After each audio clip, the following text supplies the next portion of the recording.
Your Excellencies, Reverend and Eminence, yes, Your Eminence, Reverend Fathers, friends in Christ, I will not be offended if you take a nice nap during this talk. In fact, I might do the same if I get a chair.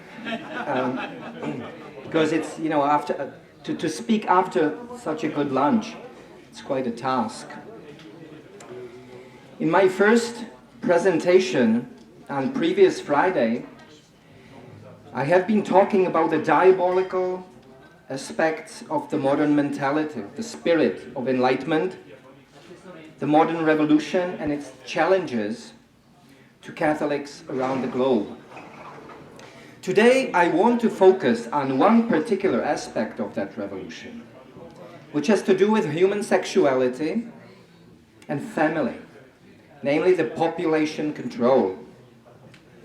Obviously, we cannot understand that phenomenon of population control without mentioning first the sexual revolution of the 20th century. In the May issue 2006 of a magazine called Chronicles, its editor-in-chief, Thomas Fleming, has a very interesting essay on the results of the sexual revolution. I'll quote from that article, which is titled "New Wine in Old Bottles." He writes that, quote, "The revolution that made us who we are began during the Great Revolt against Christianity, known as Renaissance, and it entered an acute phase with the French Revolution. Although it has taken many forms and aimed at so varied a set of targets, it has hardly deviated from its most basic goal, the liberation of what one of the most virulent revolutionaries termed the libido." Yes, it is the liberalization of libido which serves as a means of the modern revolution, tearing down the Catholic social order. When Our Lady warned in Fatima against the errors of Russia, was she also speaking about errors related to the sphere of human sexuality? She might have had it in her mind, as it was the communist Russia, Soviet Union, which was the very first country to legalize abortion and openly promote contraception and other sins against the Sixth Commandment.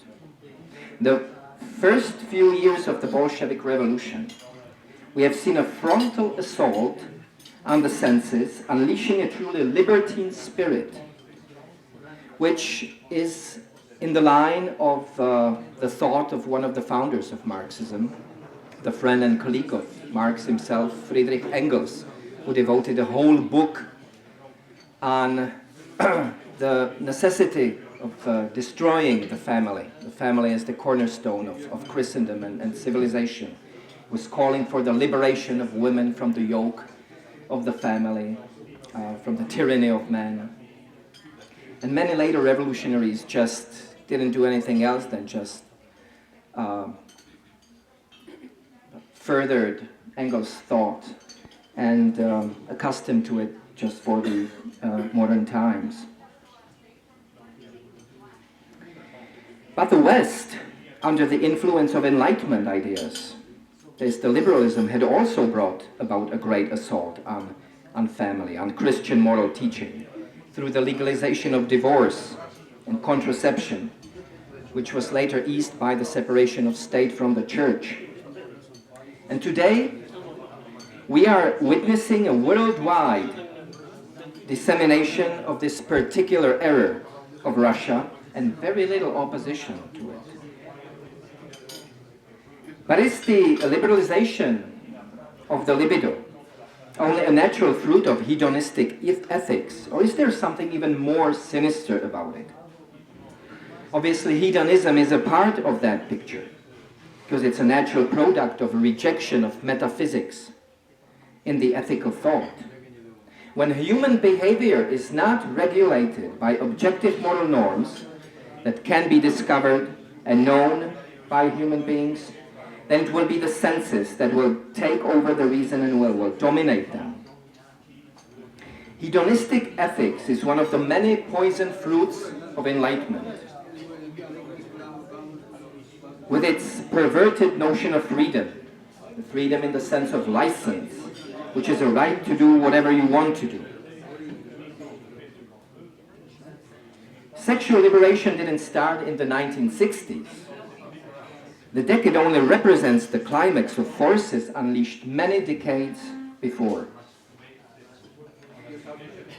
The well-known American author E. Michael Jones, in his book Libido Dominandi, Sexual Liberation and Political Control, makes a strong and well-documented case for the following scenario.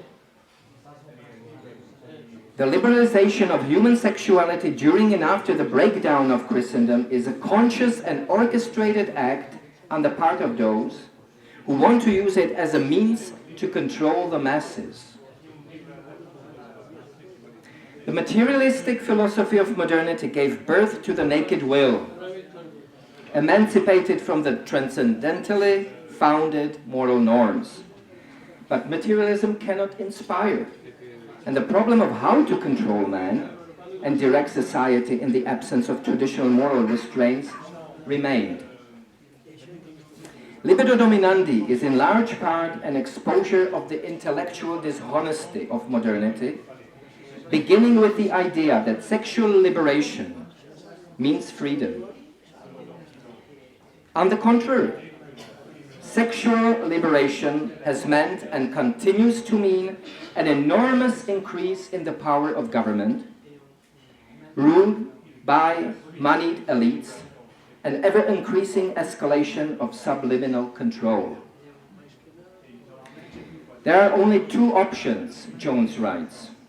Either you control yourself according to the moral law, or your passions control you, or someone controls you through the manipulation of your passions. Close quote. There is either the rule of reason and self-control, or there is the sexual revolution and tyranny. The modern regime knows this and exploits this situation to its own advantage. In other words, sexual freedom is in fact a form of social control, a way of maintaining the regime in power by exploiting the passions of those who then identify with the regime, which ostensibly enables them to gratify these passions. Given this fact, it should come as no surprise that the Enlightenment's major proponent of sexual liberation should also be the first to describe sex as a form of political control. I'm talking here about Marquis de Sade, who was a prisoner in the Bastille in the summer of 1789, writing pornographic novels and growing fat from the food he paid to have brought in. Beginning in July, he fashioned a primitive megaphone out of a piece of paper and incited the mob outside the prison to storm it and liberate him and the 6 other people there. That was the start of the famous French Revolution. His later novels, written during the time of revolution, explain that if the revolutionary republic wants to win over Christendom, the passions of men must be fully liberated so that they can bring down the social order. The potential for both control and insurrection undergo a fundamental change when sexuality is deregulated and allowed to act as a stimulant for perpetual unrest. In fact, since the revolutionary regime is based on the subversion of morals, it can only exist by exploiting sexuality in this fashion. What it proposes to the mob as freedom is really only a form of social and political control. So it is also from this angle that we should view the legalization of pornography, which is not just some sort of unfortunate byproduct of the revolutionary regime that must be tolerated if we all want to enjoy the freedom of expression. It's the argument that the liberals express around the globe, pornography is the essence of a revolutionary political regime, because it is only by managing the passions of the citizens that it maintains its control over them. In gratifying the illicit desires, it evokes the gratitude of slaves and creates out of that gratitude political control. Okay, so what has this to do with the population control, which is the main focus of my talk? Population control is a regime-orchestrated program of birth regulation through the means of sexual liberation.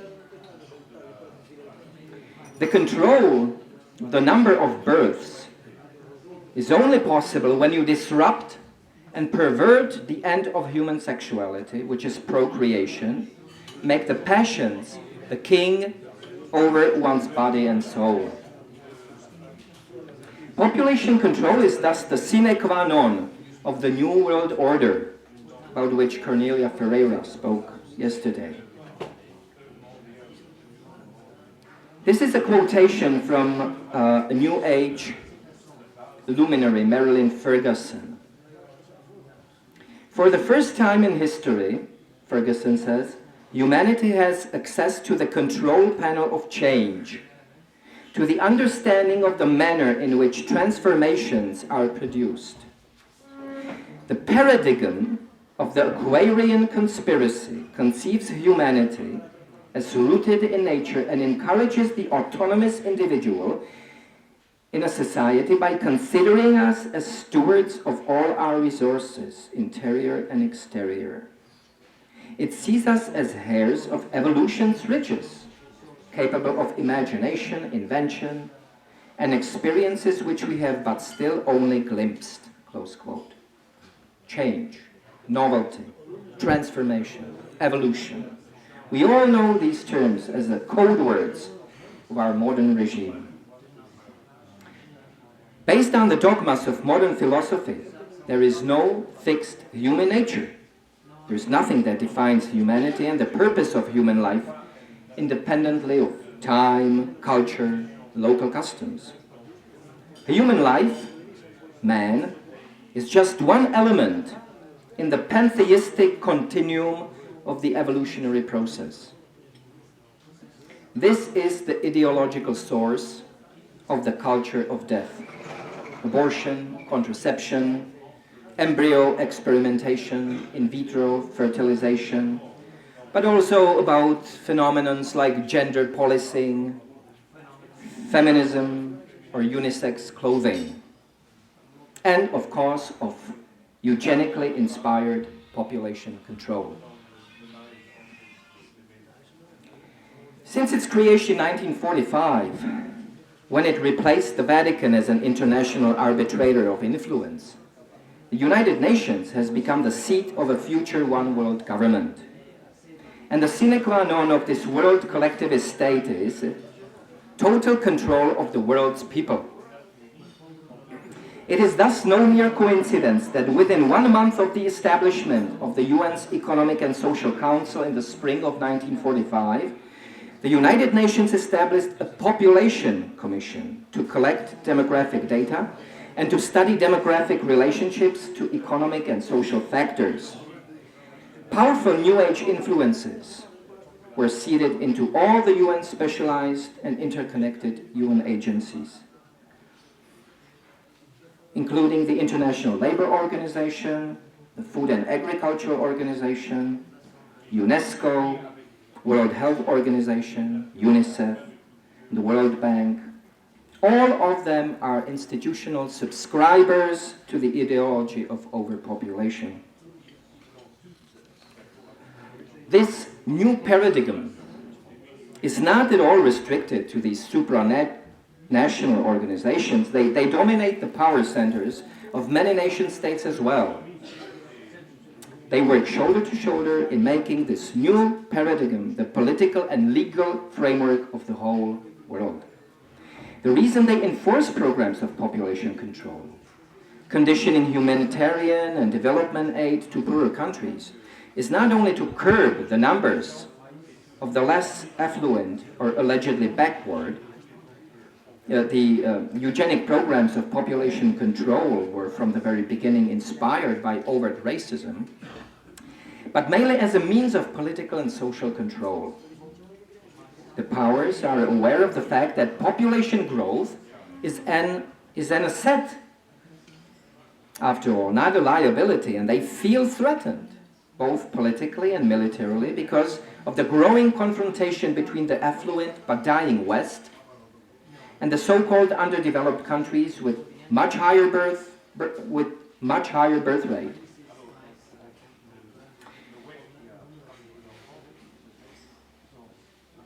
So after having caused the population dearth in the Western countries through the sexual liberation movement, the regime of enlightenment needs to undermine the population growth in other countries to keep the global power structures balanced.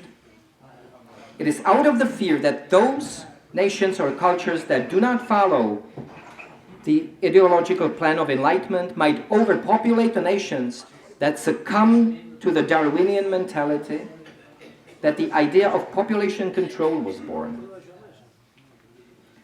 In its initial years, it was known as the eugenic movement. But because Hitler gave it a bad name, after the Second World War, the Eugenic Society was renamed for Planned Parenthood. The International Planned Parenthood was, before the Second World War, named the Eugenic Society. But the goals of that organization remain the same. Only some of the means have changed.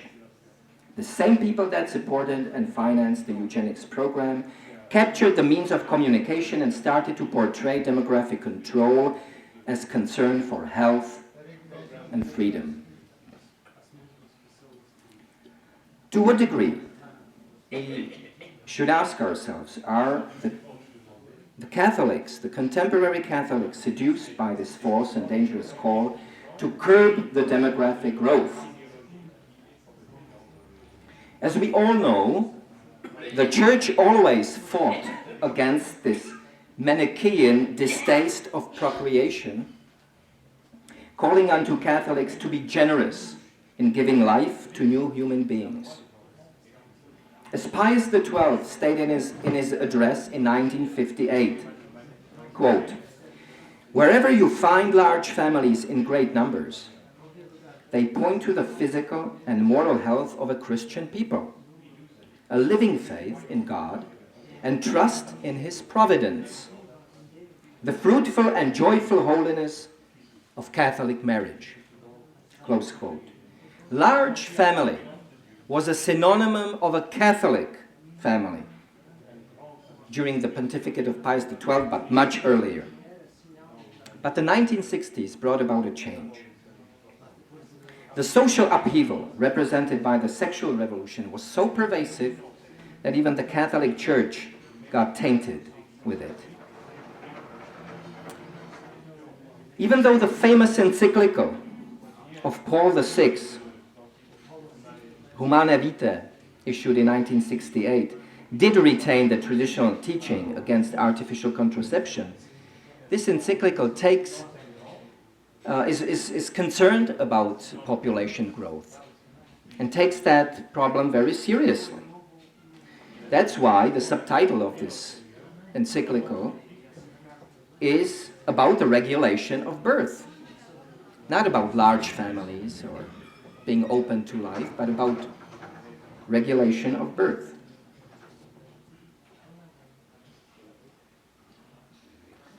Humanae Vitae rightly differentiates between contraception as intrinsically immoral practice and the use of what is today called the natural family planning, or periodic abstinence as it was called before.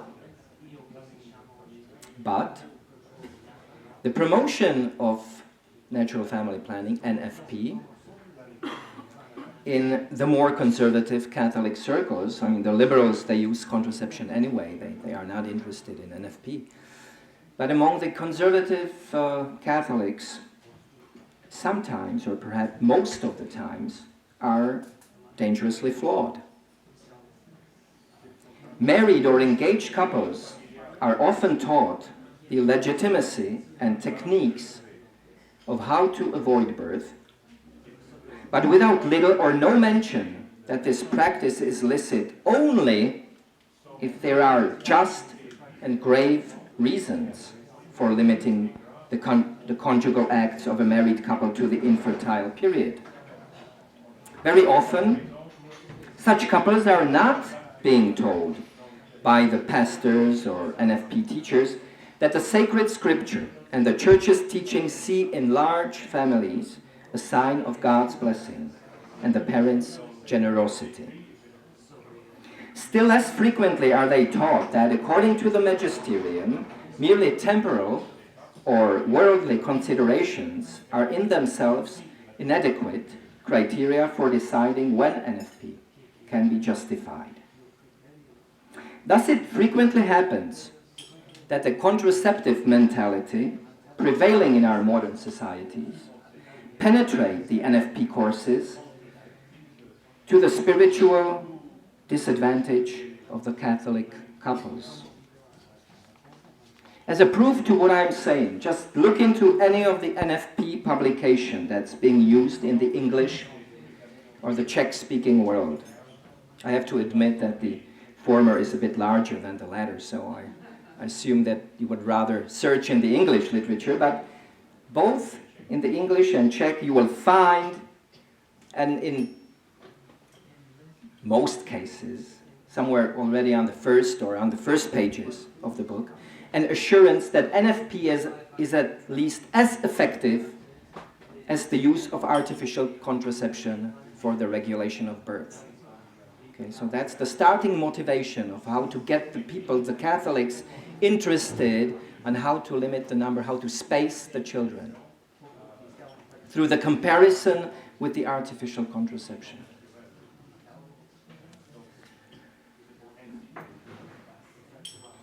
How was the change of mentality, the change from openness towards life to avoid birth for no serious reason, achieved?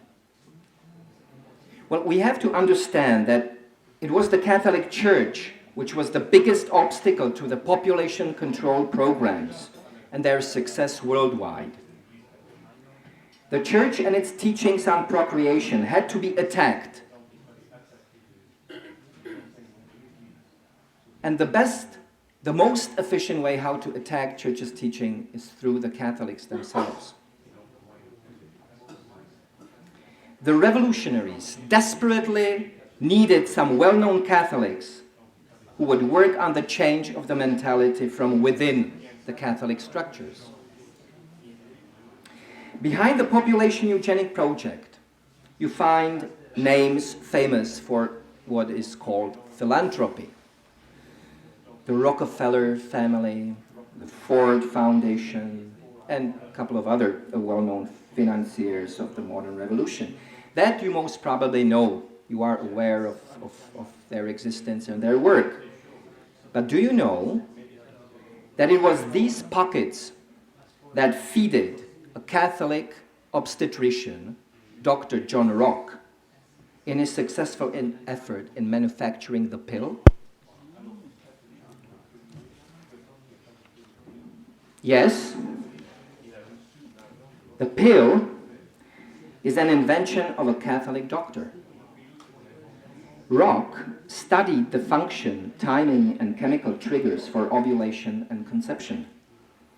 His work led to a clearer understanding of the cycles of fertility, which provided a foundation for the development of the rhythm method of birth control. In 1939, he founded the first rhythm clinic in the United States for patients at the Boston Free Hospital for Women. John Rock made clear that his rhythm clinic was intended to benefit infertile women by allowing them to identify the best time for conception. His intention, in time when he started this work, was to help couples to achieve pregnancy, not to avoid it. His work overlapped with that of Gregory Pincus, another Boston researcher who was testing the effect of progesterone on rabbits. At this point, however, Pincus and Rock had different goals. Pincus was seeking not to increase the likelihood of conception, but to prevent it. He wanted to develop a pill that would stop ovulation in humans. In 1951, Margaret Sanger, a long-time crusader for birth control, a fervent socialist and feminist, introduced Gregory Pincus to Catherine McCormick, a wealthy widow who was committed to the birth control cause. Catherine McCormick gave Pincus a check for $40,000 to advance his work. She would eventually contribute over $1 million to support research that was too controversial for conventional funding sources. Pincus had a problem, however. Since he was not a licensed physician, he could not legally conduct drug trials. He thought of collaborating with his fellow Bostonian, John Rock, Catholic. He knew Rock had experienced some success using hormone treatments to control the timing and frequency of ovulation in infertile women. In 1952, Gregory Pincus asked John Rock to work with him to make the treatment effective as an oral contraceptive. Dr. Rock was in his 60s and approaching retirement when Pincus made his controversial proposal. Because he believed so deeply by then in the need for world population control, John Rock agreed. He was given the money from the Rockefeller Foundation and invented the pill and got it into the market. This tragic story has no happy end. Not only that with the help of a Catholic, the plague of contraceptive mentality was furthered, but Rock himself lapsed and died as an apostate.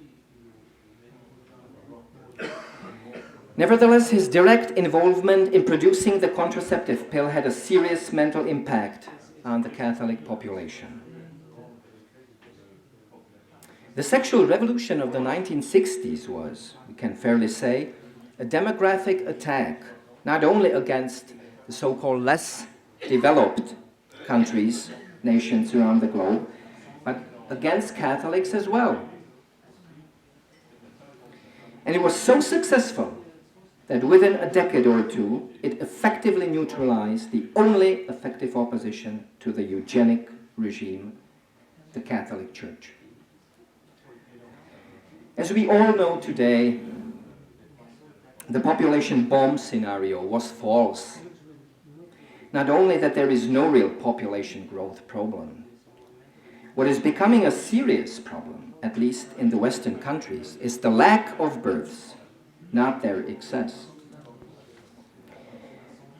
Just recently, the European Union has sounded the alarm on their dangerously low birth rate, which will result in a 20 million worker shortage by as early as 2030. There were no European countries with fertility rates of less than 1.3 children per woman in 1990. By 2002, there were 15, while 6 more were below 1.4. No European country is maintaining its population through births now. And only France, with a rate of 1.8, has even the potential to do so. The former Soviet bloc countries have experienced marked reductions in birth rates during the last decade, with an alarming 1.2 children average per woman in my country, in Slovenia, Latvia, Catholic Poland, lower even than Western Europe's record-setting Spain, Greece, and Italy, which have all had 1.3 births per woman for at least a decade. Never in the last 650 years, since the time of the Black Plague, have birth and fertility rates fallen so far, so fast, so low, for so long, in so many places. Let us think for a while. What does it mean when we say that there is too many people?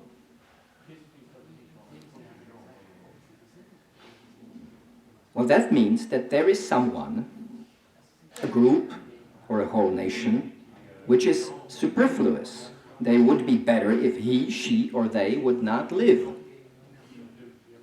This attitude is a product of a materialistic mindset. Well, it's true that human beings affect one another's lives, sometimes helpfully, sometimes harmfully, so we cannot regard our numbers with a distant detachment.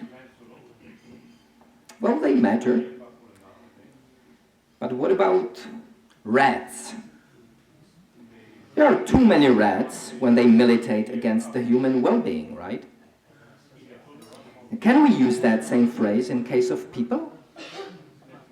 That would enable some people to claim private primacy over other people, just as man claims primacy over animals. And that's precisely the spirit of the population growth conferences organized by UN and on national levels. What is between the lines? What is the message of these conferences? That there are some nations that breed like rats and that they militate against the well-being of those affluent, childless, hedonistic elites of the Enlightenment regimes. The population control ideology reduces the worth of human life merely to material productivity and efficiency. And that is how the quality of life is measured, by the degree of utility for the society. This is a quote from a famous book on population growth. Limits to Growth is the title of that book, by Dennis Meadows, who speaks clearly.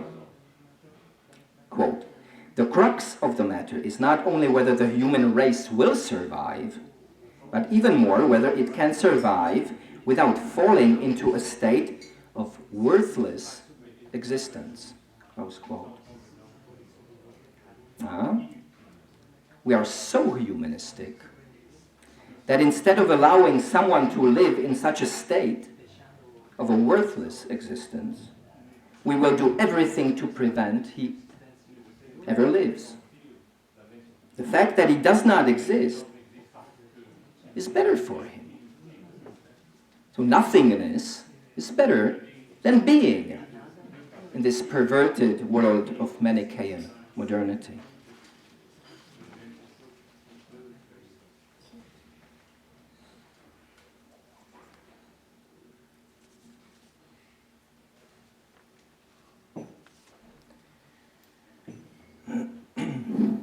One more thing might be said here. We have heard from other speakers about the spiritual malfunctions that are caused by the spirit of the worldliness that infected the church in our times. Even Cardinal Ratzinger, in his interview book with Vittorio Messori, attests to the fact that the period after the Second Vatican Council didn't bring the expected reinvigoration of the church, but chaos. So instead of multiplying the graces that flow, we face a situation in which this flow of graces has been blocked.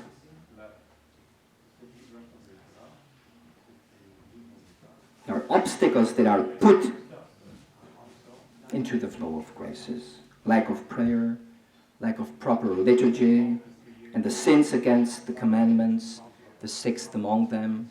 That's the one that we are dealing right now in this talk. The diabolical disorientation about which Sister Lucy spoke. That means there are fewer graces penetrating into the hearts of the baptized flock. Why do I say that in a presentation on population control? Well, there is a relation between the degree or intensity of the supernatural life of the soul and the perfections or virtues of natural life. And vice versa, grace builds our nature. Where nature as God intended is not followed, the seed of the supernatural life has little chance to grow into maturity. The liberal, the ecumenically minded changes brought about by the Second Vatican Council reforms are to the supernatural life what contraception is to the natural life of a family. Sins and wrongdoing have consequences. Population dearth and the economic hardship that we are all going to face pretty soon is one of them. But what is much worse is the spiritual price that we are paying. The lack of children in our societies reflects the lack of trust in God's own providence and consequently a growing detachment from our Creator and Redeemer and the order of salvation. What we as Catholics must do is to wage war against the contraceptive mentality that plagues our age. Let's separate ourselves from the spirit of times and be counter-revolutionary in being open to life, trusting in God and Our Lady, who loves each and every child, for whom there is no immortal soul that is unwanted. Thank you.